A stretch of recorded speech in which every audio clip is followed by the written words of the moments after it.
Welcome to ಕಲರವ tutorials Chitradurga.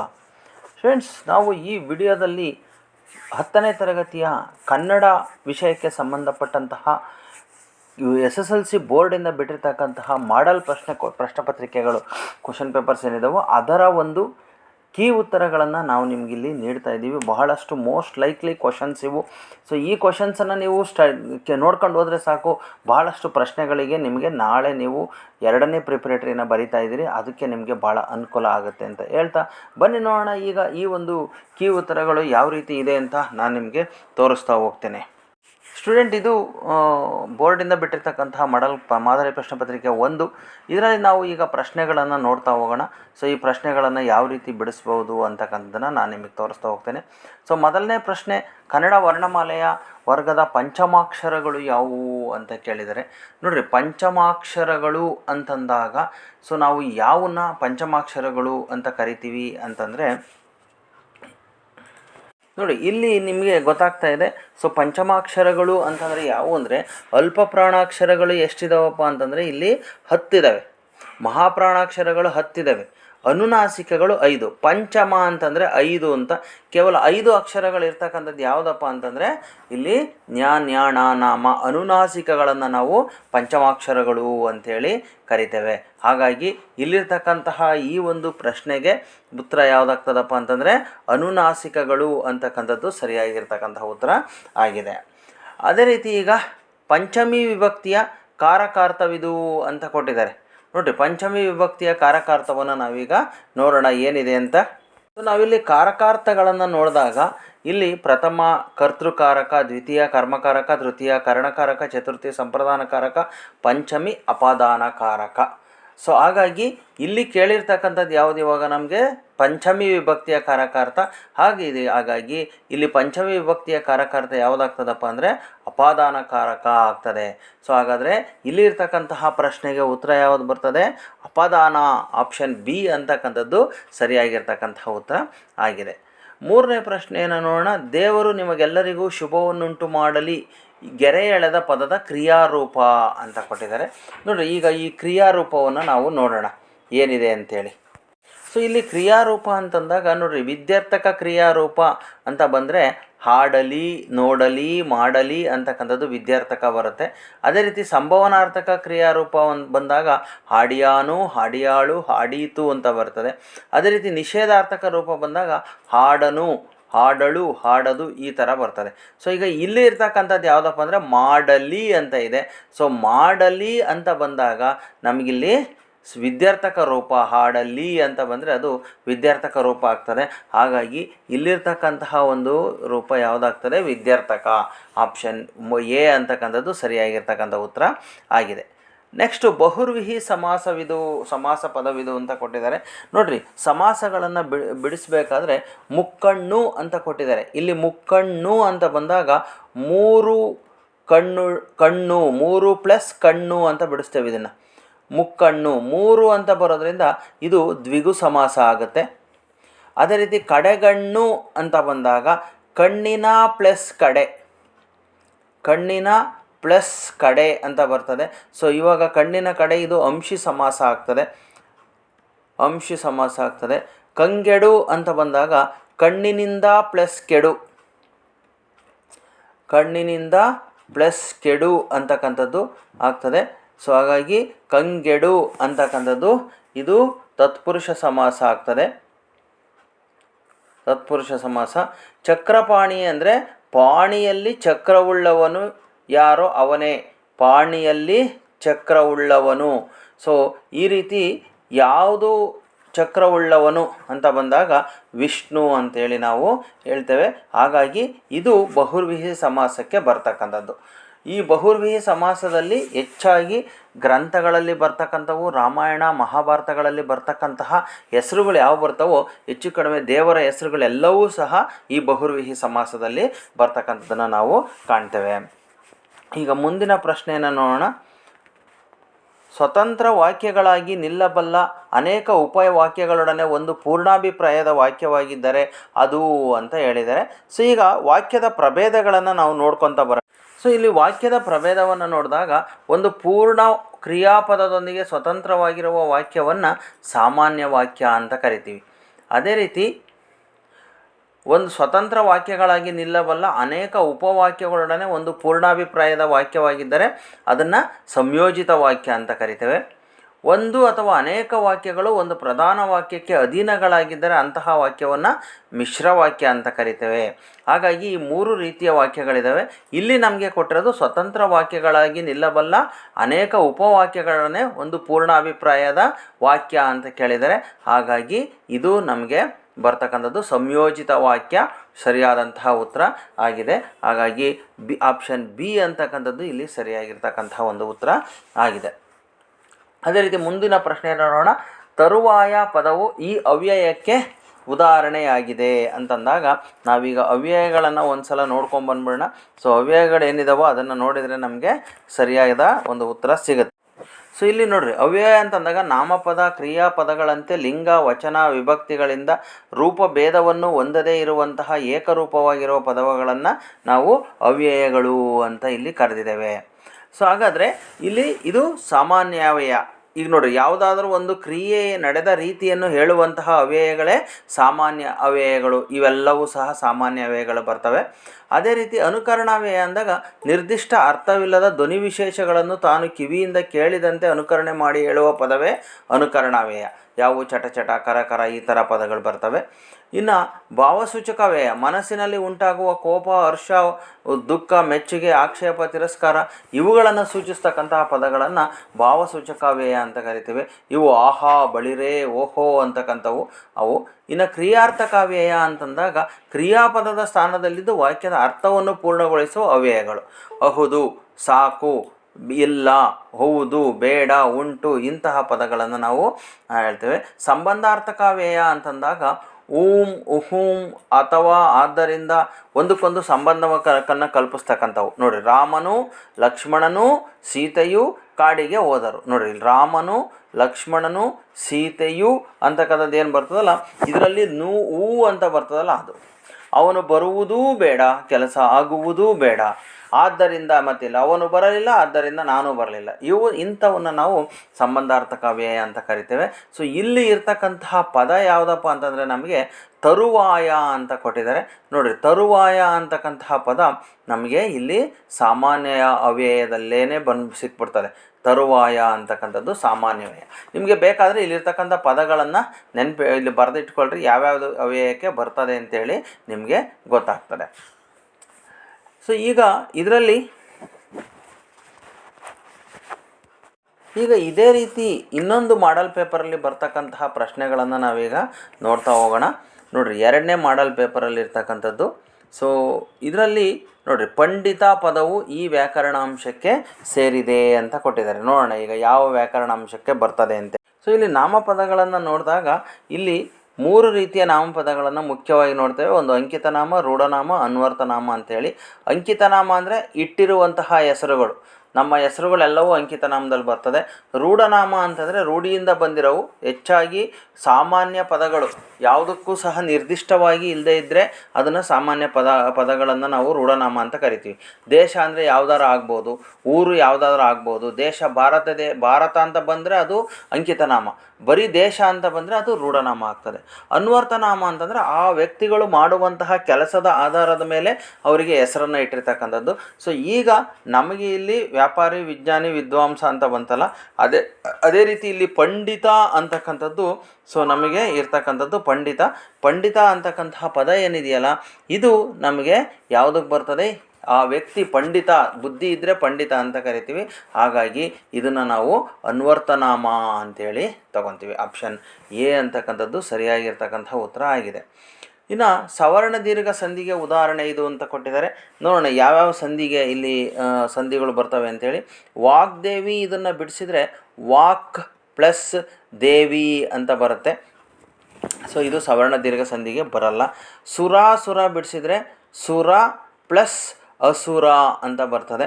ಇಲ್ಲಿ ಆಕಾರಕ್ಕೆ ಆಕಾರ ಬಂದು ಆಕಾರ ಆಗಿದೆ. ಇದೇ ಸವರ್ಣ ದೀರ್ಘ ಸಂಧಿಗೆ ಬರ್ತಕ್ಕಂಥದ್ದು. ಮಳೆಕಾಲ ಬಿಡಿಸಿದರೆ ಮಳೆ ಪ್ಲಸ್ ಕಾಲ ಅಂತ ಬಿಡಿಸ್ತೀವಿ. ಹಾಗಾಗಿ ಇದು ಮಳೆಗಾಲ ಆದೇಶ ಸಂಧಿ ಬರ್ತದೆ. ಏಕ ಪ್ಲಸ್ ಏಕ ಅಂತ ಬಿಡಿಸ್ತೀವಿ ಇದನ್ನು. ಸೊ ಇದು ಏಕೈಕ, ಐ ಒತ್ತಕ್ಷರ ಬಂದರೆ ಇದನ್ನು ವೃದ್ಧಿ ಸಂಧಿ ಅಂತ ಕರಿತೇವೆ. ಸೊ ಇದು ಸವರ್ಣ ದೀರ್ಘ ಸಂಧಿ, ಇದು ವೃದ್ಧಿ ಸಂಧಿ, ಇದು ಆದೇಶ ಸಂಧಿ, ಇದು ಜಸ್ವ ಸಂಧಿ ಬರ್ತದೆ.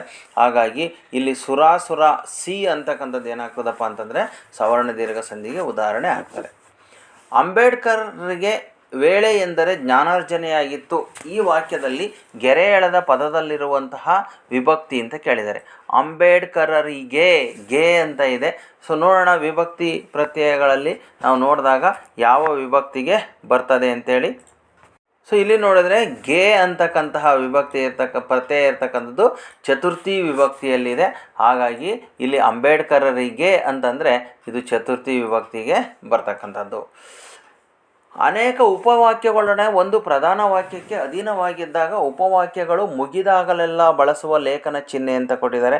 ಈಗ ಲೇಖನ ಚಿಹ್ನೆಗಳನ್ನು ನಾವು ನೋಡೋಣ, ಯಾವ್ಯಾವ ಲೇಖನ ಚಿಹ್ನೆಯನ್ನು ಎಲ್ಲೆಲ್ಲಿ ಬಳಸ್ತೀವಿ ಅಂತೇಳಿ. ಇಲ್ಲಿ ಒಟ್ಟು ನೋಡ್ರಿ ಇಷ್ಟು ಲೇಖನ ಚಿಹ್ನೆಗಳು ಬರ್ತವೆ. ಪೂರ್ಣ ವಿರಾಮ ಚಿಹ್ನೆ, ಅರ್ಧ ವಿರಾಮ ಚಿಹ್ನೆ, ಅಲ್ಪ ವಿರಾಮ ಚಿಹ್ನೆ, ಪ್ರಶ್ನಾರ್ಥಕ, ಭಾವಸೂಚಕ, ವಿವರಣಾತ್ಮಕ, ಉದ್ಧರಣ, ವಾಕ್ಯವೇಷ್ಟನ, ಆವರಣ ಚಿಹ್ನೆ ಅಂತ ಯಾವಾಗ ಬಳಸಬೇಕು ಅಂತಂದರೆ ನೋಡ್ರಿ ಇಲ್ಲಿ ಪೂರ್ಣ ವಿರಾಮ ಚಿಹ್ನೆಯನ್ನು ಯಾವಾಗ ಬಳಸ್ತೀವಿ ಅಂದರೆ ಒಂದು ಪೂರ್ಣ ಕ್ರಿಯೆಯಿಂದ ಕೂಡಿದ ವಾಕ್ಯದಲ್ಲಿ ಕೊನೆಯಲ್ಲಿ ಬಳಸೋದಿದು. ಅರ್ಧ ವಿರಾಮ ಅಂದರೆ ಅನೇಕ ಉಪವಾಕ್ಯಗಳು ಒಂದು ಪ್ರಧಾನ ವಾಕ್ಯಕ್ಕೆ ಅಧೀನವಾಗಿದ್ದಾಗ ಉಪವಾಕ್ಯಗಳು ಮುಗಿದಾಗಲೆಲ್ಲ ಅರ್ಧ ವಿರಾಮ ಚಿಹ್ನೆಯನ್ನು ಬಳಸ್ತೀವಿ. ನಮಗೆ ಇರತಕ್ಕಂತಹ ಪ್ರಶ್ನೆ ಕೂಡ ಅದೇನೆ. ಅನೇಕ ಉಪವಾಕ್ಯಗಳು ಒಂದು ಪ್ರಧಾನ ವಾಕ್ಯಕ್ಕೆ ಅಧೀನವಾಗಿದ್ದಾಗ ಉಪವಾಕ್ಯಗಳೆಲ್ಲ ಮುಗಿದಾಗಲೆಲ್ಲ ಬಳಸುವ ಒಂದು ವಾಕ್ಯ. ಹಾಗಾಗಿ ಇದನ್ನು ನಾವು ಅರ್ಧ ವಿರಾಮ ಚಿಹ್ನೆ ಅಂತ ಕರಿತೀವಿ. ಹಾಗಾಗಿ ಇಲ್ಲಿ ಆಪ್ಷನ್ನು ಅರ್ಧ ವಿರಾಮ ಚಿಹ್ನೆ ಬರ್ತದೆ. ಇನ್ನೊಂದಷ್ಟು ಇವಿದ್ದಾವೆ, ಅವನ್ನ ಮುಂದುವರ್ಸ್ಕೊಂಡು ನೋಡ್ಕೊಂಡ್ಬಿಟ್ಟು ಆಮೇಲೆ ಬೇರೆ ಪ್ರಶ್ನೆಗೆ ಹೋಗೋಣ.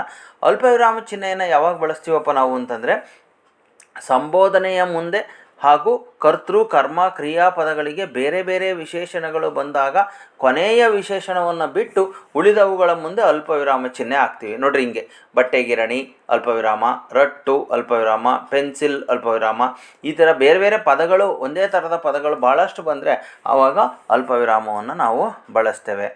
ಪ್ರಶ್ನಾರ್ಥಕ ಚಿಹ್ನೆಯನ್ನು ಯಾವಾಗ ಬಳಸ್ತೀವಪ್ಪ ನಾವು ಅಂತಂದರೆ ಪ್ರಶ್ನಾರೂಪದ ಪದ ಬಂದರೆ ವಾಕ್ಯಗಳ ಮುಂದೆ ಪ್ರಶ್ನಾರ್ಥಕ ಚಿಹ್ನೆಯನ್ನು ಬಳಸ್ತೇವೆ. ಭಾವಸೂಚಕ ಚಿಹ್ನೆ ಇದನ್ನು ಯಾವಾಗ ಬಳಸ್ತೀವಪ್ಪ ಅಂದರೆ ಹರ್ಷ, ಆಶ್ಚರ್ಯ, ಸಂತೋಷ, ವಿಷಾದ, ದುಃಖ ಮುಂತಾದ ಭಾವನೆಗಳನ್ನು ಸೂಚಿಸಬೇಕಾದ್ರೆ ಬಳಸ್ತೀವಿ. ಅಯ್ಯೋ ಏನಪ್ಪ ಹಿಂಗಾಯಿತು ಈ ಥರ ಅಯ್ಯೋ ಆಶ್ಚರ್ಯ ಸೂಚಕವನ್ನು ಬಳಸ್ಬೇಕಾರೆ. ಇನ್ನು ಉದ್ಧರಣ ಚಿಹ್ನೆಯನ್ನು ಯಾವಾಗ ಬಳಸ್ತೀವಿ ಅಂದರೆ ಒಬ್ಬರು ಹೇಳಿದ ಮಾತು ಯಥಾವತ್ತಾಗಿ ಹಾಗೇ ಬರೆಯುವಾಗ. ಈಗ ನೋಡ್ರಿ ಇಲ್ಲಿ ಸರ್ ಎಂ ವಿಶ್ವೇಶ್ವರಯ್ಯನವರು ಹೇಳಿದ್ದಾರೆ, ಶಿಕ್ಷಣವು ಕೆಲವೇ ಜನರ ಸ್ವತ್ತಾಗದೆ ಪ್ರಗತಿಪರ ರಾಜ್ಯದಲ್ಲಿ ಎಲ್ಲರ ಆಜನ್ಮ ಸಿದ್ಧ ಹಕ್ಕಾಗಬೇಕೆಂದು. ಸೊ ಅಲ್ಲಿ ಅವರು ಹೇಳಿರೋದನ್ನು ಹೇಳಿದ್ದಂಗೆ ಬರೀಬೇಕಾದ್ರೆ ಈ ಉದ್ಧರಣ ಚಿಹ್ನೆಯನ್ನು ಇಲ್ಲಿ ಬಳಸಲಾಗ್ತದೆ. ಅದೇ ರೀತಿ ವಾಕ್ಯವೇಷ್ಟನ ಚಿಹ್ನೆ ಸಿಂಗಲ್ ಯುನಿಟೆಡ್ ಕಾಮ ಅಂತ ಕರಿತೀವಿ ನಾವು.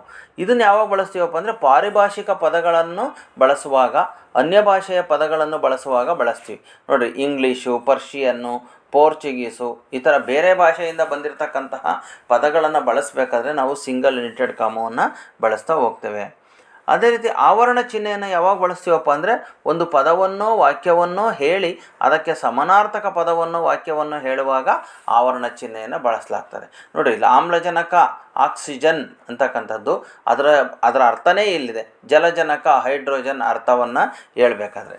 ಇನ್ನು ಈ ವಿವರಣಾತ್ಮಕ ಚಿಹ್ನೆಯನ್ನು ಯಾವಾಗ ಬಳಸ್ತೀವಪ್ಪ ನಾವು ಅಂತಂದರೆ ಒಂದು ಅಭಿಪ್ರಾಯದ ವಿವರಣೆ ಮುಂದೆ ಇದೆ ಎಂದು ತಿಳಿಸಿದಂತೆ ಇದೆ ಎಂದು ತೋರಿಸುವ ಸಂದರ್ಭದಲ್ಲಿ ವಿವರಣಾತ್ಮಕ ಚಿಹ್ನೆಯನ್ನು ಬಳಸ್ತೀವಿ.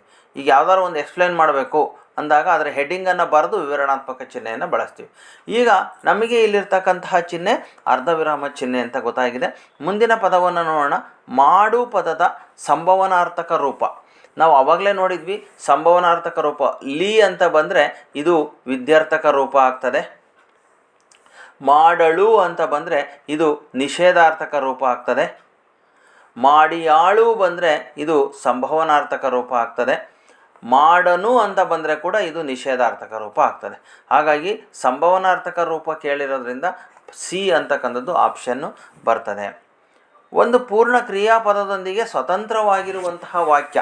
ನಾವು ಆವಾಗಲೇ ವಾಕ್ಯದ ರೂಪಗಳನ್ನು ನಾವು ನೋಡಿದ್ವಿ. ಆ ಒಂದು ವಾಕ್ಯದ ರೂಪಗಳನ್ನು ನೋಡಿದಾಗ ನಮಗೆ ಗೊತ್ತಾಗ್ತದೆ ಯಾವ ರೀತಿ ಇರುತ್ತೆ ಅಂಥೇಳಿ.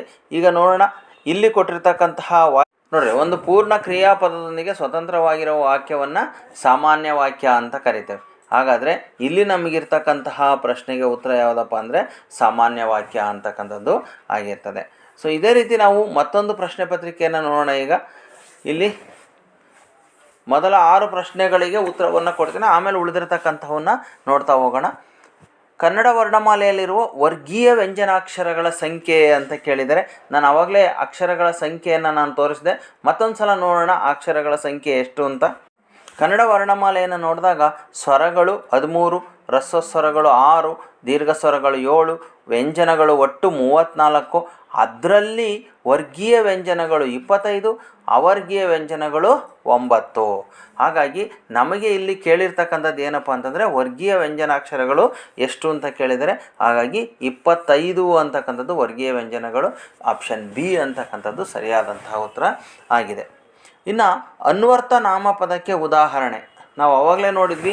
ಇಟ್ಟಿರ್ತಕ್ಕಂತಹ ಹೆಸರು ಅಂಕಿತ ನಾಮ, ಯಾವುದಾದ್ರೂ ಅವ್ರು ಮಾಡ್ತಕ್ಕಂಥ ಕೆಲಸದ ಆಧಾರದ ಮೇಲೆ ಗುರುತಿಸಿದ್ರೆ ಅದು ಅನ್ವರ್ಥ ನಾಮ ಆಗ್ತದೆ. ನೋಡಿರಿ, ಮಹಾದೇವ ಅಂತಕ್ಕಂಥದ್ದು ಇದು ಅಂಕಿತ ನಾಮ ಆಗುತ್ತೆ. ಪಟ್ಟಣ ಅಂತಕ್ಕಂಥದ್ದು ಇದು ರೂಢನಾಮ ಆಗುತ್ತೆ. ಪರ್ವತ ಅಂತಕ್ಕಂಥದ್ದು ಕೂಡ ರೂಢನಾಮ ಆಗ್ತದೆ. ವಿಜ್ಞಾನಿ ತಾನು ಮಾಡ್ತಕ್ಕಂಥ ಕೆಲಸದ ಆಧಾರದ ಮೇಲೆ ಬರೆಯೋದ್ರಿಂದ ಇದು ಅನ್ವರ್ಥ ನಾಮ ಆಗ್ತದೆ. ಹಾಗಾಗಿ ಡಿ ಅಂತಕ್ಕಂಥದ್ದು, ಆಪ್ಷನ್ ಡಿ ಅನ್ನೋದು ಇಲ್ಲಿ ಉತ್ತರ ಆಗಿದೆ.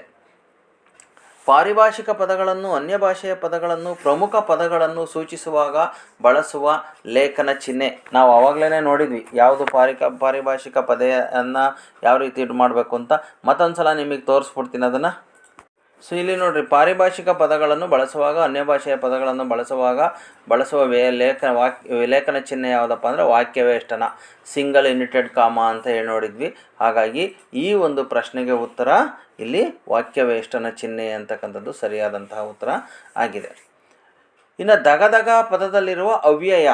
ಸೊ ಇಲ್ಲಿ ಇದು ದಗದಗ ಅಂತಕ್ಕಂಥದ್ದು ಒಂದು ಅವ್ಯಯ. ಇದು ಬೆಂಕಿ ಉರಿಯುವಂತಹ ಒಂದು ಇದನ್ನು ಅನುಕರಣೆ ಮಾಡುತ್ತೆ. ಅದಕ್ಕೋಸ್ಕರ ಇದನ್ನು ಅನುಕರಣಾವ್ಯಯ ಅಂತೇಳಿ ನಾವು ಹೇಳ್ತೇವೆ. ಇನ್ನು ಧೃತಿಗೆಟ್ಟು ಪದ, ಈ ಸಂಧಿಗೆ ಉದಾಹರಣೆ ಕೇಳಿದರೆ ನೋಡಿರಿ, ಇದನ್ನು ಬಿಡಿಸ್ಬೇಕಾದ್ರೆ ನಾವು ಹೆಂಗೆ ಬಿಡಿಸ್ತೀವಪ್ಪ ಅಂದರೆ ಧೃತಿಯನ್ನು ಪ್ಲಸ್, ಒಂದು ನಿಮಿಷ, ಧೃತಿಯನ್ನು ಬಿಡಿಸೋಕೆ ಬರಲ್ಲ, ಧೃತಿ ಪ್ಲಸ್ ಕೆಟ್ಟು ಅಷ್ಟೇ ಬಿಡಿಸ್ಬೇಕು. ಧೃತಿ ಪ್ಲಸ್ ಕೆಟ್ಟು ಬಿಡಿಸ್ಬೇಕು. ಹಾಗಾಗಿ ಇದನ್ನು ನಾವು ಧೃತಿಗೆಟ್ಟು, ಇಲ್ಲಿ ಕಾಕಾರಕ್ಕೆ ಗಾಕಾರ ಆದೇಶವಾಗಿ ಬಂದಿರೋದ್ರಿಂದ ಇದನ್ನು ನಾವು ಆದೇಶ ಸಂಧಿ ಅಂತೇಳಿ ಕರಿತೇವೆ. ಮುಂದಿನ ಪದ, ಭರತನು ಮನೆಗೆಲಸವನ್ನು ಮಾಡನು ಅಂತ ಬಂದಾಗ ನಾನು ಅವಾಗಲೇ ಏನು ಹೇಳಿದೆ, ಮಾಡನು ಅಂತ ಬಂದರೆ ಮಾಡುವುದಿಲ್ಲ ಅನ್ನೋ ಅರ್ಥ ಕೊಡುತ್ತೆ, ಅದು ನಿಷೇಧಾರ್ಥಕ ಪದ. ಸಂಭವನಾರ್ಥಕ ಅಂತ ಬಂದರೆ ಮಾಡಿಯಾನು ಅಂತ ಬಂದರೆ ಸಂಭವನಾರ್ಥಕ ಪದ ಮಾಡಿಯಾನು. ವಿದ್ಯಾರ್ಥಕ ಪದ ಹೆಂಗೆ ಬರ್ತದಪ್ಪ ಅಂದರೆ ಮಾಡಲಿ ಅಂತ ಬರ್ತದೆ. ಸೊ ಹಾಗಾಗಿ ಇವು 3ರಲ್ಲಿ ಒಂದಂತೂ ನಿಮಗೆ ಎಕ್ಸಾಮಿಗೆ ಕಂಪಲ್ಸರಿ ಇದ್ದೇ ಇರುತ್ತೆ. ಹಾಗಾಗಿ ಮಾಡನು ನಿಷೇಧಾರ್ಥಕ ಪದ ಆಗಿದೆ. ಇನ್ನೊಂದು ಪ್ರಶ್ನೆ ಪತ್ರಿಕೆಯನ್ನು ನೋಡೋಣ. ಇದರಲ್ಲಿ ಏನೇನು ಪ್ರಶ್ನೆಗಳಿದ್ದಾವೆ ಅಂಥೇಳಿ. ನ್ಯಾ ನ್ಯಾ ಣ ನಾಮ ಇವು ಎಂತಹ ಅಕ್ಷರಗಳು ಅಂತ ಕೇಳಿದ್ದಾರೆ. ಸೊ ಇಲ್ಲಿ ಜ್ಞಾನಾಣನಾಮ ಇವು ಅವಾಗಲೇ ನೋಡಿದ್ದೀವಿ, ಅನುನಾಸಿಕ ಅಕ್ಷರಗಳಿವು. ಯಾಕೆಂದರೆ ಪಂಚಮಾಕ್ಷರಗಳು ಅಂತಲೂ ಕರಿತೇವೆ. ಇವನ್ನ ಅನುನಾಸಿಕ ಅಕ್ಷರಗಳು ಆಗಿದ್ದಾವೆ. ಇವು ಮೂಗಿನ ಸಹಾಯದಿಂದ ಉಚ್ಚರಿಸ್ತಕ್ಕಂಥವು. ಇಲ್ಲಿ ಅಲ್ಪ ಪ್ರಾಣಾಕ್ಷರ ಯಾವಪ್ಪ ಅಂದರೆ ಕ ಚ ಟ ತ ಪ ಗ ಜ ಡ ದ ಬ ಇವು ಬರ್ತವೆ. ಮಹಾಪ್ರಾಣಾಕ್ಷರಗಳು ಯಾವಪ್ಪ ಅಂದರೆ ಖ ಛ ಠ ಈ ಥರ ಬರ್ತವೆ, ಇವೆಲ್ಲ ಬರ್ತವೆ. ಅವರ್ಗೀಯ ವ್ಯಂಜನಗಳು ಅಂತಂದರೆ ಯಾರ ಲಾವ ಶೇಷ ಸಹಳ ಯಾದಿಂದ ಳಾವರೆಗೆ. ಹಾಗಾಗಿ ಇವು ಇಲ್ಲಿ ಅನುನಾಸಿಕಗಳು ಬರ್ತವೆ. ಸಪ್ತಮಿ ವಿಭಕ್ತಿಯ ಪ್ರತ್ಯಯವಿದು ಅಂತ ಕೊಟ್ಟಿದ್ದಾರೆ. ನೋಡ್ರಿ, ಇಲ್ಲಿ ಹಳೆಗನ್ನಡದ ಪ್ರತ್ಯಯಗಳನ್ನು ಕೊಟ್ಟಿದ್ದಾರೆ. ಒಂದು ಸಲ ಹಳೆಗನ್ನಡದ ಪ್ರತ್ಯಯಗಳನ್ನು ನಾವು ನೋಡ್ಕೊತ ಬರೋಣ ಏನಿದೆ ಅಂಥೇಳಿ. ಹಳೆಗನ್ನಡದ ವಿಭಕ್ತಿ ಪ್ರತ್ಯಯಗಳನ್ನು, ಇದು ಹಳೆಗನ್ನಡದ ಒಂದು ವಿಭಕ್ತಿ ಪ್ರತ್ಯಯ ಆಗಿದೆ. ನೋಡಿ, ಇಲ್ಲಿ ಪ್ರಥಮ ಅಂತ ಇದೆ, ದ್ವಿತೀಯ ಅಂತ ಇದೆ, ತೃತೀಯ ಇಮ್ಮು, ಚತುರ್ಥಿ ಗೆ ಕೆ, ಪಂಚಮಿಗೆ ಅತ್ತಣಿಮ್ಮು, ಷಷ್ಠಿಗೆ ಆ, ಸಪ್ತಮಿಗೆ ಓಳ್ ಅಂತ ಕೊಟ್ಟಿದ್ದಾರೆ. ಸೊ ಇಲ್ಲಿ ನಮಗೆ ಕೇಳಿರ್ತಕ್ಕಂಥದ್ದು ಯಾವುದಪ್ಪ ಅಂದರೆ ಸಪ್ತಮಿ ವಿಭಕ್ತಿಯ ಪ್ರತ್ಯಯ ಅಂತ ಕೊಟ್ಟಿರೋದ್ರಿಂದ ಇಲ್ಲಿ ನಾವು ಓಳ್ ಅಂತಕ್ಕಂಥದ್ದನ್ನು ತಗೋಬೇಕು. ಒಳ್ ಅಂತಕ್ಕಂಥದ್ದು ಸಪ್ತಮಿ ವಿಭಕ್ತಿಯ ಪ್ರತ್ಯಯ ಆಗಿದೆ. ಮಾಡಿಯಾನು ಎಂಬುದು ಈ ಕ್ರಿಯಾ ರೂಪವಾಗಿದೆ. ಈಗ ತಾನೇ ಹಿಂದಿನ ಕ್ವಶನಲ್ಲಿ ನೋಡಿದ್ವಿ, ಮಾಡಿಯಾನು ಅಂದರೆ ಮಾಡಬಹುದು ಅಂತ ಇರೋದ್ರಿಂದ ಅದು ಸಂಭವನಾರ್ಥಕ ರೂಪ, ಸಂಭವಿಸಬಹುದು ಅಂತ ಬರ್ತದೆ. ವಿದ್ಯಾರ್ಥಕ ಅಂತ ಬಂದಾಗ ಮಾಡಲಿ ಸೇರ್ತದೆ. ನಿಷೇಧಾರ್ಥಕ ಬಂದಾಗ ಮಾಡನು ಅಂತ ಬರುತ್ತೆ. ಸೊ ಹಾಗಾಗಿ ಇಲ್ಲಿ ಸಂಭವನಾರ್ಥಕ ಮಾಡಿಯಾನು ಅಂತ ಬರುತ್ತೆ. ನೆಕ್ಸ್ಟು ದ್ರವ್ಯಾರ್ಥಿ, ಈ ಪದ ಈ ಸಂಧಿಗೆ ಉದಾಹರಣೆಯಾಗಿದೆ. ಸೊ ಇದನ್ನು ಬಿಡಿಸಿದಾಗ ನಾವು ದ್ರವ್ಯ ಪ್ಲಸ್ ಅರ್ಥಿ ಅಂತ ಬಿಡಿಸ್ತೇವೆ. ದ್ರವ್ಯ ಪ್ಲಸ್ ಅರ್ಥಿ, ಸಾರಿ ಒಂದು ನಿಮಿಷ, ಇದನ್ನು ದ್ರವ್ಯ ಪ್ಲಸ್ ಅರ್ಥಿ ಅಲ್ಲ, ದ್ರವ ಪ್ಲಸ್ ಅರ್ಥಿ ಅಂತ ಬಿಡಿಸ್ಬೇಕು. ಹಾಗಾಗಿ ಇದು ದ್ರವ ಪ್ಲಸ್ ಅರ್ಥಿ, ಆಕಾರಕ್ಕೆ ಬದಲಾಗಿ ಇಲ್ಲಿ ಯಾಕಾರ ವ್ಯಂಜನ ಬರ್ತಾ ಇದೆ. ಹಾಗಾಗಿ ಇದನ್ನು ನಾವು ಎಣ್ಸಂಧಿ ಅಂತ ಕರಿತೇವೆ. ಯಾಕಾರ ಮತ್ತು ವಕಾರ ಬಂತು ಅಂತಂದರೆ ಅದನ್ನು ಎಣ್ಸಂಧಿ ಅಂತ ಕರಿತೇವೆ. ಹಾಗಾಗಿ ಇದು ದ್ರವ್ಯಾರ್ಥಿ ಅಂತಕ್ಕಂಥದ್ದು ಎಣ್ಸಂಧಿಗೆ ಉದಾಹರಣೆ ಆಗಿರ್ತಕ್ಕಂಥದ್ದು. ಸೊ ನೆಕ್ಸ್ಟು ಬಹುರ್ವಿಹಿ ಸಮಾಸಕ್ಕೆ ಸೇರಿದ ಪದ ಅಂತ ಹೇಳಿದೆ. ನಾನು ಆವಾಗಲೇ ಹೇಳಿದೆ, ಸೊ ಗ್ರಂಥಗಳಲ್ಲಿ ಮಹಾಭಾರತ ರಾಮಾಯಣದಲ್ಲಿ ಬರ್ತಕ್ಕಂತಹ ಎಲ್ಲ ಪದಗಳು ಏನು ಬರ್ತಾವಲ್ಲ ಅವೆಲ್ಲವೂ ಬಹುರ್ವಿಹಿ ಸಮಾಸ ಅಂತ. ಇಲ್ಲಿ ದಿನಪ ಸುತ ಅಂದರೆ ದಿನಪನ ಮಗ, ದಿನಪ ಅಂದರೆ ಸೂರ್ಯ, ಸೂರ್ಯನ ಮಗ ಅಂತ ಬರ್ತದೆ. ಸೂರ್ಯನ ಮಗ ಅಂತಕ್ಕಂತಂದರೆ ಕರ್ಣ ಅಂತಕ್ಕಂಥದ್ದು ಇದಕ್ಕೆ ಸರಿಯಾಗಿರ್ತಕ್ಕಂಥ ಒಂದು ಉತ್ತರ. ಹಾಗಾಗಿ ಇದೇನೇ ಬಹುರ್ವಿಹಿ ಸಮಾಸ ಬರ್ತದೆ. ಸೊ ಇದು ಬಿಲ್ಲನ್ನು ಪ್ಲಸ್ ಕೊಂಡು, ಇದನ್ನು ಬಿಡಿಸ್ಬೇಕಾದ್ರೆ ಬಿಲ್ಲನ್ನು ಪ್ಲಸ್ ಕೊಂಡು ಅಂತ ಬಿಡಿಸ್ತೀವಿ. ಇದು ಕ್ರಿಯಾ ಸಮಾಸಕ್ಕೆ ಬರ್ತದೆ. ಹೊಗೆದೋರು, ಹೊಗೆಯನ್ನು ಪ್ಲಸ್ ತೋರು, ಹೊಗೆಯನ್ನು ಪ್ಲಸ್ ತೋರು ಅಂತ ಬರ್ತದೆ. ಇದು ಸಹ ಕ್ರಿಯಾ ಸಮಾಸಕ್ಕೆ ಬರ್ತಕ್ಕಂಥದ್ದು. ರಾಮ ಲಕ್ಷ್ಮಣರು ಅಂತಂದರೆ ರಾಮನು ಲಕ್ಷ್ಮಣನು ಅಂತ ಬರ್ತದೆ. ರಾಮನು ಮತ್ತು ಲಕ್ಷ್ಮಣನು ಅಂತ ಬರ್ತದೆ. ಸೊ ಇದು ದ್ವಂದ್ವ ಸಮಾಸಕ್ಕೆ ಬರ್ತಕ್ಕಂಥದ್ದು. ಹಾಗಾಗಿ ಇಲ್ಲಿ ದಿನಪಸುತ ಅಂತಕ್ಕಂಥದ್ದು ಇಲ್ಲಿ ನಮಗೆ ಬಹುರ್ವಿಹಿ ಸಮಾಸಕ್ಕೆ ಉದಾಹರಣೆ ಆಗಿದೆ. ನೆಕ್ಸ್ಟ್ ಅರಸುಗಳ ರಾಜರ ಕುದುರೆ, ಇದು ಇಲ್ಲಿ ಬಳಕೆಯಾಗಿರುವ ಲೇಖನ ಚಿಹ್ನೆ ನೋಡ್ರಿ, ಇಲ್ಲಿ ಬ್ರ್ಯಾಕೆಟನ್ನು ಹಾಕಿದ್ದೀವಿ. ಸೊ ಇಲ್ಲಿ ಬ್ರ್ಯಾಕೆಟನ್ನು ಹಾಕಿರ್ತಕ್ಕಂಥದ್ದನ್ನು ನಾವೇನಂತ ಕರಿತೀವಿ, ಆವರಣ ಅಂಥೇಳಿ ಕರಿತೇವೆ. ಆವರಣ ಚಿಹ್ನೆಯನ್ನು ಇಲ್ಲಿ ಬಳಸಿರ್ತಕ್ಕಂಥದ್ದು. ಸೊ ಇದಿಷ್ಟು ಇಲ್ಲಿ ನಿಮಗೆ ಕನ್ನಡ ಪೇಪರ್ನಲ್ಲಿ ಮೊದಲನೇ 6 ಪ್ರಶ್ನೆಗಳನ್ನು ಉತ್ತರಿಸಬೇಕಾದ್ರೆ ಇಷ್ಟು ರೀತಿಯ ಪ್ರಶ್ನೆಗಳು ನಿಮಗೆ ಸಂಧಿ, ಸಮಾಸ, ಅನುಕರಣ, ಅವ್ಯಯಗಳು, ಆಮೇಲೆ ವಿಭಕ್ತಿ ಪ್ರತ್ಯಯಗಳು, ಕನ್ನಡ ವರ್ಣಮಾಲೆಯ ಅಕ್ಷರಗಳು, ಇದರ ಬಗ್ಗೆ ಬರ್ತದೆ. ಈಗ ನಾವು ಮುಂದೆ 6ರ ನಂತರ ಪ್ರಶ್ನೆ 7ನೇ ಪ್ರಶ್ನೆಯಿಂದ ಮುಂದಕ್ಕೆ ನೋಡ್ತಾ ಹೋಗೋಣ. ಇಲ್ಲಿ ಕೆಳಗಿನವುಗಳಲ್ಲಿ ಮೊದಲೆರಡು ಪದಗಳಿಗಿರುವ ಸಂಬಂಧದಂತೆ 3ನೇ ಪದಕ್ಕೆ ಸರಿಹೊಂದುವ ಸಂಬಂಧಿ ಪದವನ್ನು ಬರೆಯಿರಿ ಅಂತ ಕೇಳಿದ್ದಾರೆ. ನೋಡೋಣ ಈ ಸಂಬಂಧಿ ಪದ ಯಾವ ರೀತಿ ಬರ್ತದೆ ಅಂತೇಳಿ. ಇಲ್ಲಿ ವೈಶಾಖ ಬೇಸಗೆ ಅಂತ ಇದೆ. ಸೊ ಪ್ರತಿಹಾರಿ ಅನ್ನೋದಕ್ಕೆ ಇದು ತತ್ಸಮ ತದ್ಭವ ಬರ್ತಕ್ಕಂಥದ್ದು. ವೈಶಾಖ ಬೇಸಗೆ, ಪ್ರತಿಹಾರಿ ಅನ್ನೋದಕ್ಕೆ ಇಲ್ಲಿ ಯಾವುದು ತದ್ಭವ ಬರುತ್ತೆ ಅಂತಕ್ಕಂಥದ್ದನ್ನು ನಾವು ನೋಡಬೇಕು. ಸೊ ಈಗ ಒಂದು ಸಲ ನಾವು ತತ್ಸಮ ತದ್ಭವಗಳನ್ನು ನೋಡ್ತಾ ಬರೋಣ. ಸೊ ಇಲ್ಲಿ ಒಂದಷ್ಟು ತತ್ಸಮ ತದ್ಭವಗಳಿದ್ದಾವೆ. ನೀವು ಇದನ್ನು ನೋಡಿ ಇಟ್ಕೋಬೋದು, ಯಾವುದಕ್ಕೆ ಏನೇನು ತತ್ಸಮ ತದ್ಭವ ಬರ್ತದೆ ಅಂತೇಳಿ. ಇದೆಲ್ಲ 10th ಕ್ಲಾಸಲ್ಲಿ ಇರ್ತಕ್ಕಂತಹ ತತ್ಸಮ ತದ್ಭವಗಳು. ಸೊ ಇದರಲ್ಲಿ ಪ್ರತಿಹಾರಿ ಅಂತಕ್ಕನ್ನೋದಕ್ಕೆ ಆ್ಯಕ್ಚುಲಿ ಇಲ್ಲಿ ಅವರು ಇದರಲ್ಲಿ ಇಲ್ಲ, ಅದನ್ನು ಪಡಿಹಾರಿ ಅಂಥೇಳಿ ನಾವು ಬರಿತೇವೆ.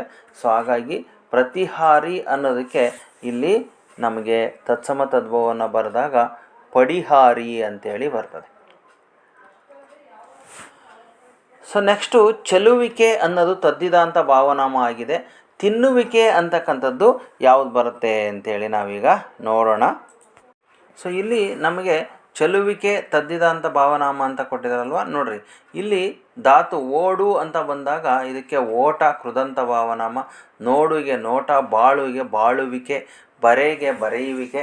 ಸೊ ಹಾಗಾಗಿ ಇಲ್ಲಿ ನಾವು ನೋಡ್ತಾ ಇರ್ತಕ್ಕಂತಹ ಪದ ಇದು ಒಂದು ತಿನ್ನುವಿಕೆ ಅಂತಕ್ಕಂಥದ್ದಕ್ಕೆ ಬರ್ತಕ್ಕಂಥದ್ದು ಕೃದಂತ ಭಾವನಾಮ ಆಗಿದೆ. ಹಾಗಾಗಿ ಇದನ್ನು ನಾವು ಕೃದಂತ ಭಾವನಾಮ ಅಂತ ಕರಿಬೇಕು.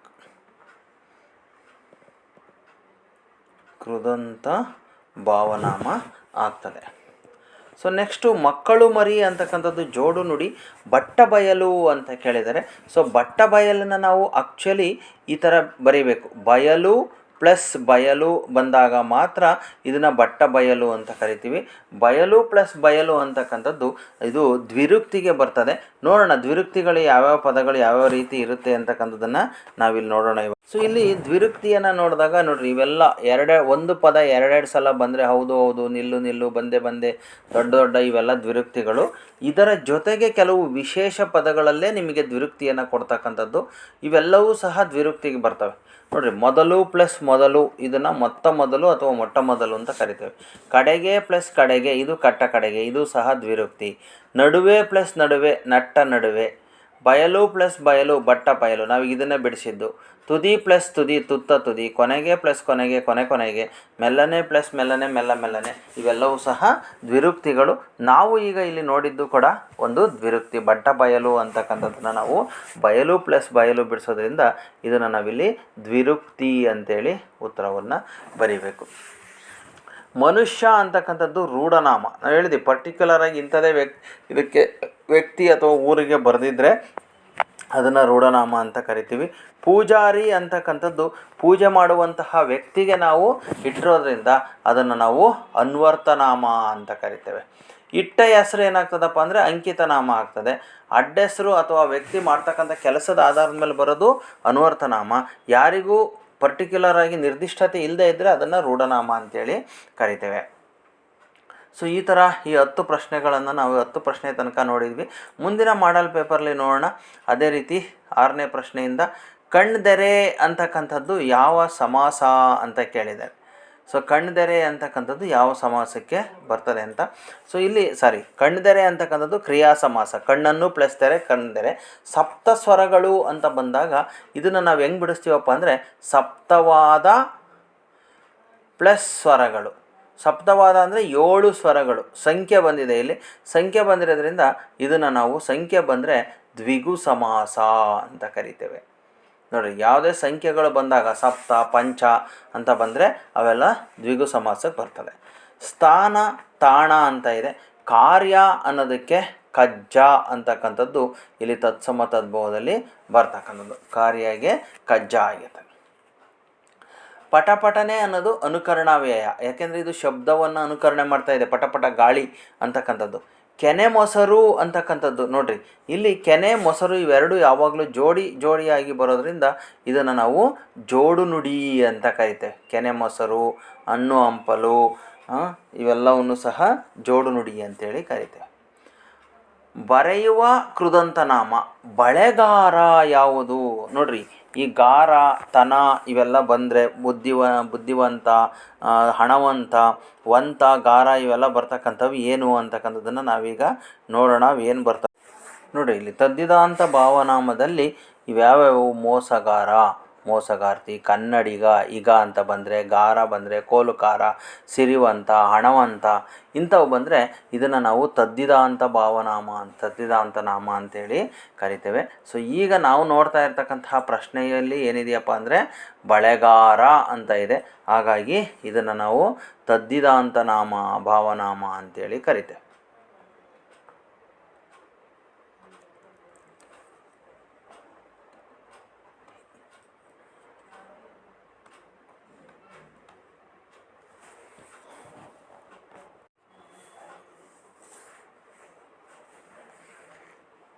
ಇದನ್ನು ನಾವು ತದ್ದಿತಾಂತ ನಾಮ ಅಂತ ಕರಿತೇವೆ.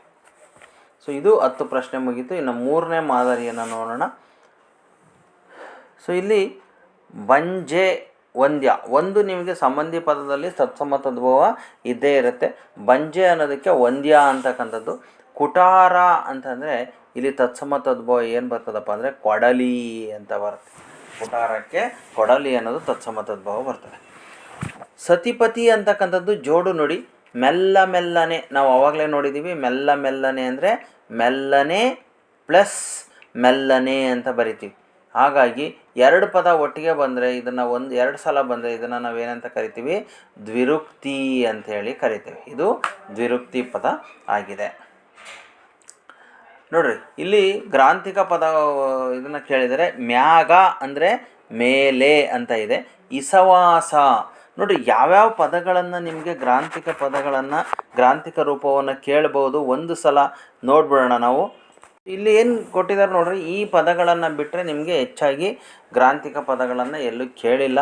ಹಾಗಾಗಿ ಇಲ್ಲಿ ನೋಡ್ಕೊಂಬಿಡ್ರಿ ಏನೇನು ಪದಗಳು ಬರ್ತವೆ ಅಂತೇಳಿ ನಿಮಗೆ ಗೊತ್ತಾಗ್ತದೆ. ಸೊ ಇಲ್ಲಿ ಹೀಂಗ ಅಂತ ಬಂದರೆ ಇದನ್ನು ಹೀಗೆ ಅಂತ ಬರಿಬೇಕು. ಕಳುವ್ಯಾರೆ ಅಂದರೆ ಕಳುಹಿಸಿದ್ದಾರೆ. ಇಸವಾಸ ಅಂದರೆ ವಿಶ್ವಾಸ. ಮ್ಯಾಗ ಅಂದರೆ ಮೇಲೆ. ಇಲ್ಲದಾಂಗ ಅಂದರೆ ಇಲ್ಲದ ಹಾಗೆ. ಸಕ್ಕಾರಿ ಅಂತ ಬಂದರೆ ಸಕ್ಕರೆ. ಇವಿಷ್ಟು ನಿಮಗೆ ಸಾಮಾನ್ಯವಾಗಿ ಕೊಡ್ತಕ್ಕಂತಹ ಪದಗಳು ಆಗಿದ್ದಾವೆ. ಸೊ ಈಗ ನಾವು ನೋಡ್ತಾ ಇದ್ದಂತಹ ಪದ ಕೂಡ ಯಾವುದು ಅಂತ ಒಂದು ನಾವು ಗುರ್ತು ಮಾಡಿದರೆ ಇಲ್ಲಿ ಇಸವಾಸ ಅಂತ ಇದೆ. ಇಸವಾಸ ಅನ್ನೋದಕ್ಕೆ ಏನು ಬರ್ತದೆ ನೋಡ್ರಿ, ವಿಶ್ವಾಸ ಅಂತೇಳಿ ಬರಿಬೇಕು. ಹಾಗಾಗಿ ಇದಕ್ಕೆ ಗ್ರಾಂಥಿಕ ರೂಪ ಯಾವುದು ಬರ್ತದಪ್ಪ ಅಂತಂದರೆ ವಿಶ್ವಾಸ.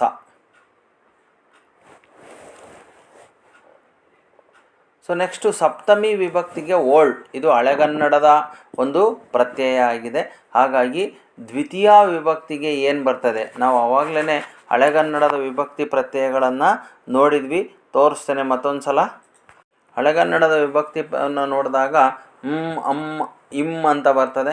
ಹಾಗಾಗಿ ಇಲ್ಲಿ ನಮಗೆ ಕೇಳಿರ್ತಕ್ಕಂಥದ್ದು ಯಾವುದಪ್ಪ ಅಂದರೆ ದ್ವಿತೀಯ. ಹಾಗಾಗಿ ಅದನ್ನು ನಾವು ಅಮ್ ಅಂಥೇಳಿ ಬರಿಬೇಕು. ಪ್ರಥಮ ವಿಭಕ್ತಿ ಕೇಳಿದರೆ ಬರ್ತದೆ, ದ್ವಿತೀಯ ಬರ್ತದೆ, ತೃತೀಯ ಬರ್ತದೆ. ಹಾಗಾಗಿ ದ್ವಿತೀಯ ಕೇಳಿರೋದ್ರಿಂದ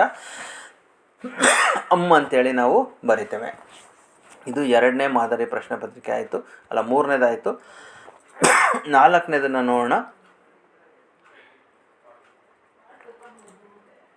ಶಿಕ್ಷಕ ಅಂತಕ್ಕಂಥದ್ದು ಅನ್ವರ್ತನಾಮ ಆಗಿದೆ. ಪರ್ವತ ಅಂತಕ್ಕಂಥದ್ದು ನೋಡಿ, ಪರ್ವತ ಅನ್ನೋದು ಇದು ನಿರ್ದಿಷ್ಟತೆ ಇಲ್ಲ. ಹಾಗಾಗಿ ರೂಢನಾಮ. ಸಾಮಾನ್ಯವಾಗಿ ಜೀವ ಇಲ್ಲದೆ ಇರತಕ್ಕಂತಹ ಪದಗಳನ್ನು ಇಲ್ಲಿ ಹೆಚ್ಚಾಗಿ ಕೊಟ್ಟಿರ್ತಾರೆ. ಹಾಗಾಗಿ ಈಗ ಮನುಷ್ಯ ಅಂತ ಬರ್ತದೆ, ಹಾಗಾಗಿ ನಾವು ಅದನ್ನು ಹೇಳಕ್ಕೆ ಬರಲ್ಲ. ಹಾಗಾಗಿ ಇದು ಪರ್ವತ ರೂಢನಾಮ ಬರ್ತದೆ. ಇನ್ನು ವೈಶಾಖ ಬೇಸಗೆ. ಪಾದುಕ ಅಂತ ಬಂದಿದೆ. ಹಾಗಾಗಿ ಇದಕ್ಕೆ ಏನು ತತ್ಸಮ ತದ್ಭವ ಬರ್ತದೆ ಅಂತಕ್ಕಂಥದ್ದನ್ನು ಈಗ ನೋಡಬೇಕು. ಸೊ ಇಲ್ಲಿ ಮತ್ತೊಂದಷ್ಟು ತತ್ಸಮ ತದ್ಭವಗಳಿದ್ದಾವೆ. ಹೆಚ್ಚಾಗಿ ನಿಮಗೆ ಇಲ್ಲಿರ್ತಕ್ಕಂಥವನ್ನೇ ಹೆಚ್ಚಾಗಿ ಕೊಡ್ತಕ್ಕಂಥದ್ದು ನೋಡಿರಿ. ಆವಾಗಲೇ ಕೂಡ ನೋಡಿದ್ವಿ ನಾವು, ಕುಟಾರ ಕೊಡಲಿ ನೋಡಿದ್ವಿ. ಇಲ್ಲಿ ಪಾದುಕ ಅಂತ ಇದೆ, ಅದಕ್ಕೆ ಹಾವುಗೆ ಅಂತಕ್ಕಂಥದ್ದು ಆಗ್ತದೆ. ಇವನ್ನೊಂದು ಸಲ ಬರ್ಕೊಂಡು ನೀವು ಪ್ರಾಕ್ಟೀಸನ್ನು ಮಾಡಿರಿ. ಹಾಗಾಗಿ ಈಗ ನಾವಿಲ್ಲಿ ನೋಡ್ತಕ್ಕಂಥದ್ದು ಪಾದುಕ ಅನ್ನೋದಕ್ಕೆ ನಾವು ಹಾವುಗೆ ಅಂತೇಳಿ ಬರೀಬೇಕು. ಹಾವುಗೆ ಅಂತಕ್ಕಂಥದ್ದು ಸರಿಯಾಗಿರ್ತಕ್ಕಂತಹ ತತ್ಸಮ ತದ್ಭವ ಆಗಿದೆ. ನೋಡಿರಿ, ನೆರೆಹೊರೆ ಅನ್ನೋದು ಜೋಡು ನುಡಿ ಆಗ್ತದೆ. ಹೌದು 2 ಸಲ ಬಂದಿರೋದ್ರಿಂದ ಇದು ಶಬ್ದದ ಅನುಕರಣೆ ಮಾಡ್ತಾ ಇಲ್ಲ. ಹಾಗಾಗಿ ಇದನ್ನು ದ್ವಿರುಕ್ತಿ ಅಂತ ಬರಿತೇವೆ. ಶಬ್ದದ ಅನುಕರಣೆ ಮಾಡಿದರೆ ಮಾತ್ರ ಅದು ಅನುಕರಣಾವ್ಯಯ ಆಗ್ತದೆ. ಚೆನ್ನಾಗಿ ಅನ್ನೋದು ಸಾಮಾನ್ಯ ಅರ್ಥಕಾವ್ಯಯ ಆಗಿದೆ. ಚಂದ್ರನಂತೆ ಅಂತಕ್ಕಂಥದ್ದು ನಾವು ಆವಾಗಲೇ ಅವ್ಯಯಗಳನ್ನು ನೋಡಿದ್ದೇವೆ, ಯಾವ್ಯಾವ ಅವ್ಯಯಗಳು ಬರ್ತದೆ ಅಂತ.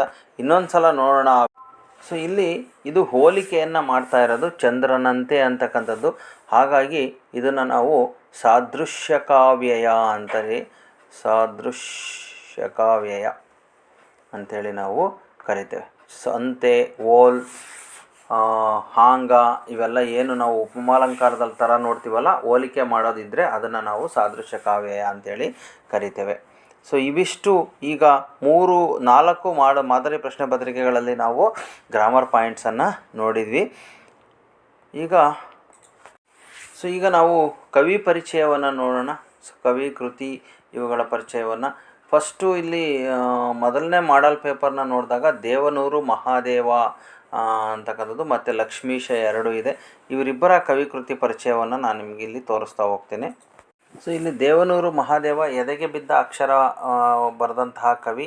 ದೇವನೂರು ಮಹಾದೇವ ಅವರದು ಕ್ರಿಸ್ತಶಕ 1948, ಮೈಸೂರು ಜಿಲ್ಲೆಯ ನಂಜನಗೂಡು ತಾಲೂಕಿನ ದೇವನೂರು. ಎದೆಗೆ ಬಿದ್ದ ಅಕ್ಷರ, ಕುಸುಮಬಾಲೆ, ಒಡಲಾಳ, ದ್ಯಾವನೂರು, ಗಾಂಧಿ ಮತ್ತು ಮಾವೋ, ನಂಬಿಕೆಯ ನಂಟ. ಇವರಿಗೆ ಬಂದಿರತಕ್ಕಂತಹ ಪ್ರಶಸ್ತಿಗಳು: ಕೇಂದ್ರ ಸಾಹಿತ್ಯ ಅಕಾಡೆಮಿ ಪ್ರಶಸ್ತಿ, ಭಾರತೀಯ ಭಾಷಾ ಪರಿಷತ್ ಪ್ರಶಸ್ತಿ, ಕರ್ನಾಟಕ ರಾಜ್ಯೋತ್ಸವ ಪ್ರಶಸ್ತಿ. ಈಗ ನಾವು ಇದನ್ನು ನೋಡಿದ್ವಿ. ಲಕ್ಷ್ಮೀಶ ನೋಡೋಣ. ಈಗ ವೀರಲವ ಬರೆದಿರ್ತಕ್ಕಂತಹ ಒಂದು ಕವಿ ಲಕ್ಷ್ಮೀಶ. ಕ್ರಿಸ್ತಶಕ ಇವರ ಕಾಲ ಸುಮಾರು 1550. ಚಿಕ್ಕಮಗಳೂರು ಜಿಲ್ಲೆಯ ಕಡೂರು ತಾಲೂಕಿನ ದೇವನೂರು ಇವರ ಊರು. ಜೈಮಿನಿ ಭಾರತ ಇವರು ಬರೆದಿರ್ತಕ್ಕಂತಹ ಕೃತಿ. ಇವರಿಗೆ ಉಪಮಾಲೋಲ, ಕರ್ನಾಟಕ ಕವಿಚ್ಯೂತವನ ಚೈತ್ರ ಅಂತೇಳಿ ಬಿರುದನ್ನು ಕೊಟ್ಟಿದ್ದಾರೆ. ಸೊ ಇಲ್ಲಿ ವಿ.ಕೃ. ಗೋಕಾಕ ಇವರ ಕೃತಿಯನ್ನು ನೋಡಿದಾಗ ವಿನಾಯಕ ಎಂಬ ಕಾವ್ಯನಾಮದಿಂದ ಪ್ರಸಿದ್ಧರಾದ ವಿನಾಯಕ ಕೃಷ್ಣ ಗೋಕಾಕ ಇವರ ಕಾಲ ಕ್ರಿಸ್ತಶಕ 1909. ಹಾವೇರಿ ಜಿಲ್ಲೆಯ ಸವಣೂರು.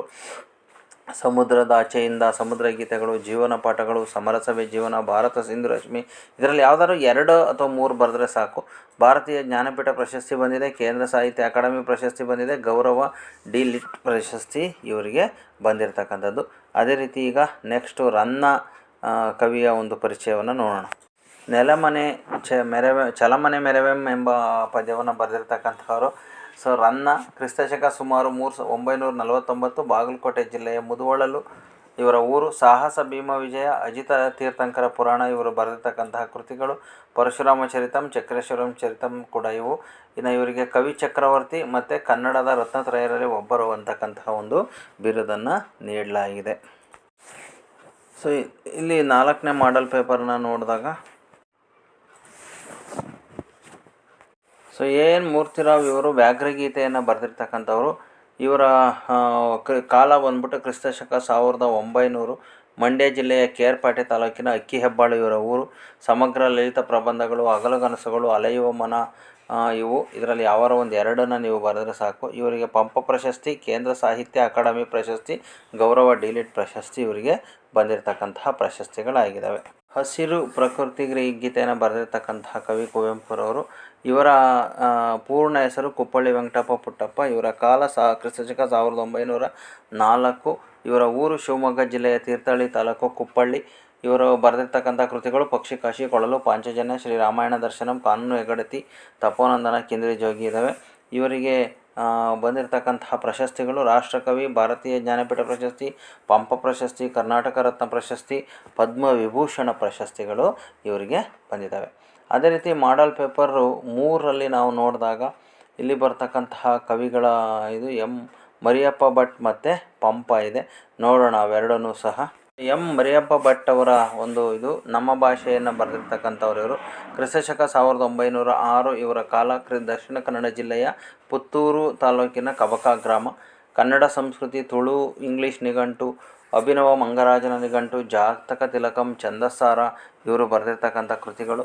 ಇವರಿಗೆ ಬಂದಿರತಕ್ಕಂಥ ಪ್ರಶಸ್ತಿ ಕರ್ನಾಟಕ ಸರ್ಕಾರದ ಪುರಸ್ಕಾರ ಸಾಹಿತ್ಯ ಅಕಾಡೆಮಿ ಪ್ರಶಸ್ತಿ ಬಂದಿದೆ. ಸೊ ಇಲ್ಲಿ ಪಂಪ ಮಹಾಕವಿ ಕ್ರಿಸ್ತಶಕ ಸುಮಾರು 902. ವ್ಯಂಗಿ ಮಂಡಲದ ವ್ಯಂಗಿಪಳು ಅಗ್ರಹಾರ, ವಿಕ್ರಮಾರ್ಜುನ ವಿಜಯಂ, ಆದಿಪುರಾಣ ಇವರು ಬರೆದಿರುವ ಕೃತಿಗಳು. ಇವರಿಗಿದ್ದಂತಹ ಪ್ರಶಸ್ತಿ ಸರಸ್ವತಿ ಮಣಿಯಾರ, ಸಂಸಾರ ಸಾರೋದಯ, ಕವಿತಾ ಗುಣಾರ್ಣವ ಅಂತಕ್ಕಂತಹ ಬಿರುದುಗಳು ಇವರಿಗೆ ಇದ್ದಂತಹದ್ದು. ಸೊ ಇದಿಷ್ಟು ಸಹ ಕವಿ ಕೃತಿ ಪರಿಚಯಗಳನ್ನು ನಾವೀಗ ನೋಡಿದ್ವಿ. ಸೊ ನೆಕ್ಸ್ಟ್ ಇಲ್ಲಿ ಪ್ರಸ್ತಾರ ಹಾಕಿ ಗಣ ವಿಭಾಗಣೆಯನ್ನು ಮಾಡ್ತಕ್ಕಂಥದ್ದನ್ನು ನೋಡೋಣ. ಸೊ ಪ್ರಸ್ತಾರ ಹಾಕ್ಬೇಕಾದ್ರೆ ಇಲ್ಲಿ ಬ, ನು, ವೆ, ಸಾ, ಲ, ದೆ, ಪ, ಗ, ಲೆ, ನಿ ಬರುತ್ತೆ.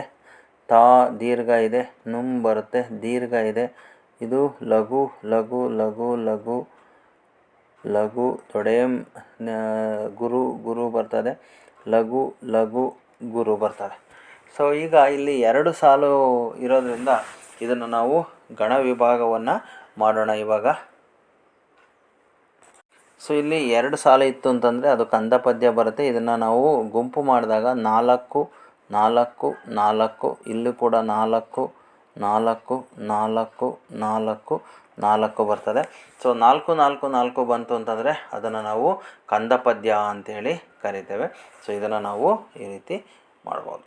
ಸೊ ನೆಕ್ಸ್ಟು ಇಲ್ಲಿ ಒಂದೇ ಒಂದು ಸಾಲಿದೆ, ಇದು ವೃತ್ತಗಳಿಗೆ ಬರ್ತದೆ. ಸೊ ಇದಕ್ಕೆ ನಾವು ಲಘು ಗುರುವನ್ನು ಹಾಕಿದರೆ ಲಘು ಲಘು ಲಘು ಲಘು ಲಘು ಇಲ್ಲಿ ಗುರು ಬರ್ತದೆ. ಒತ್ತಕ್ಷರದ ಹಿಂದಿನ ಅಕ್ಷರಕ್ಕೆ ನಾವು ಗುರುವನ್ನು ಹಾಕಬೇಕು. ಇದು ಲಘು ಬರ್ತದೆ, ಇದು ಗುರು. ಸೊ ಇಲ್ಲಿ ಮತ್ತೆ ಐ ಇರೋದ್ರಿಂದ ಸೊ ಇದು ಲಘು ಬರ್ತದೆ, ಇದು ಲಘು ಬರ್ತದೆ. ಲಘು ಲಘು ಲಘು ಮಾ ಜಿ ಗೆ ಇದು ಗುರು ಬರ್ತದೆ. ಸೊ ಇದು ಲಘು ಲಘು ಗುರು ಲಘು ಗುರು ಲಘು ಗುರು ಬರ್ತದೆ. ಸೊ ಇದನ್ನು ನಾವು ಇಲ್ಲಿ ವೃತ್ತಗಳು ಬಂದಾಗ ಮೂರು ಅಕ್ಷರಗಳಿಗೆ ನಾವು ಗುಂಪನ್ನು ಮಾಡಬೇಕು. ಸೊ ಮೂರು ಅಕ್ಷರಗಳಿಗೆ ಗುಂಪನ್ನು ಮಾಡಿದರೆ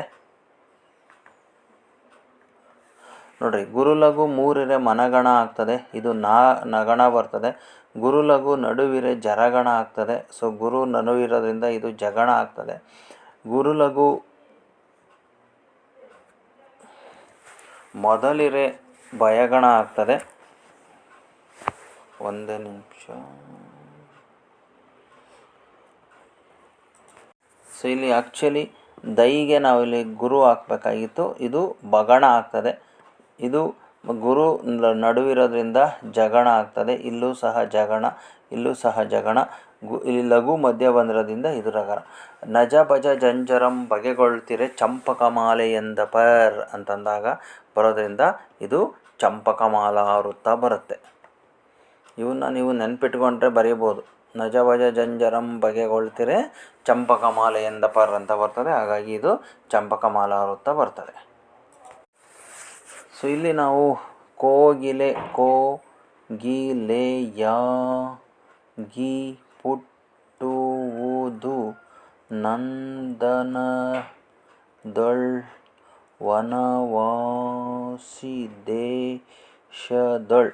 ಸೊ ಈ ರೀತಿ ನಾವು ಬಂದಿದೆ. ಸೊ ಈಗ ಇದನ್ನು ಸಹ ಇದು ವೃತ್ತ ಆಗಿರೋದ್ರಿಂದ ಮೂರು ಅಕ್ಷರಗಳನ್ನು ನಾವಿಲ್ಲಿ ಗುಂಪು ಮಾಡ್ಕೋಬೇಕು. ಮೂರು ಅಕ್ಷರಗಳನ್ನು ಗುಂಪು ಮಾಡಿಕೊಂಡಾಗ ಒಂದು ನಿಮಿಷ.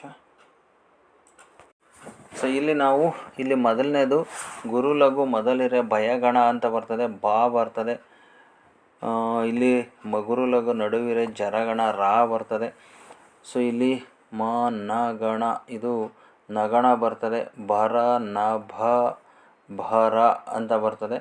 ಇದು ಲಘು ಗುರು ಬರ್ತದೆ. ಸೊ ಇಲ್ಲಿ ಭರ ನಭ ಭರ ಅಂತ ಬಂದಾಗ ಈ ಥರ ಬರ್ತದೆ. ಭರ ನಭ ಭರ ಲಘು ಗುರು ಬರುತ್ತೆ. ಸೊ ಹಾಗಾಗಿ ಇದನ್ನು ನಾವು ಉತ್ಪಲಮಾಲಾ ವೃತ್ತ ಅಂತ ಕರಿತೇವೆ. ಭರ ನಭ ಭರ ಈ ಥರ ಬಂದರೆ ಉತ್ಪಲಮಾಲಾ ವೃತ್ತ. ಹಾಗಾಗಿ ಇಲ್ಲಿ ಕೊಟ್ಟಿರ್ತಕ್ಕಂಥದ್ದು ಇದನ್ನು ನಾವು ಉತ್ಪಲಮಾಲಾ ವೃತ್ತ ಅಂತ ಕರಿತೇವೆ. ಉತ್ಪಲಮಾಲಾ ವೃತ್ತ ಅಂತ ಆಗ್ತದೆ. ಸೊ ಮುಂದಿನ ಒಂದು ಇದನ್ನು ನೋಡೋಣ.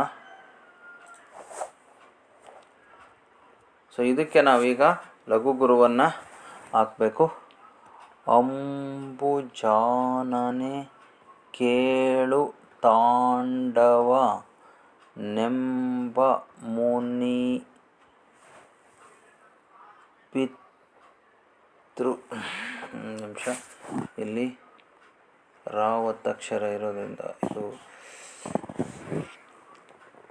ಲಘು ಲಘು ಗುರು ಲಘು ಗುರು ಗುರು ಲಂಬಕನು ತೊಳಲಿದನು ನಾನಾ ತೀರ್ಥ ಯಾತ್ರೆಯಲ್ಲಿ.